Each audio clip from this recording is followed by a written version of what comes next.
اور ہے کہ لگتا ہے کہ دن میں پتھر لگتے ہو لوگوں کو عماد،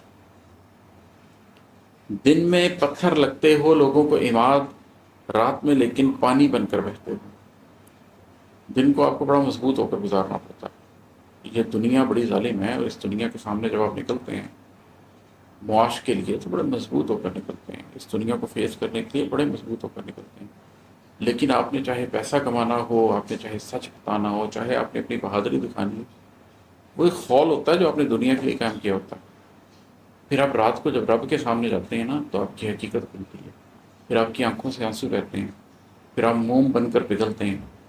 تو جس شخص کو یہ حاصل ہو جائے کہ وہ رات کو رب کے آگے سجدے میں جھکے، جو شخص رات کو پگھل جائے، موم ہو جائے، جس شخص کی آنکھوں سے سیل رواں جاری ہو جائے، وہ پھر رات کو بہتا ہے، صبح ہونے سے پہلے دوبارہ اللہ اسے مضبوط کر دیتا، پھر وہ ایک مشکل دن گزارتا ہے، رات کو پھر بہتا ہے۔ تو راتوں کو پگھلنا سیکھیے، راتوں کو بہنا سیکھیے۔ آج کے لیے اتنا ہی، بہت شکریہ، السلام علیکم۔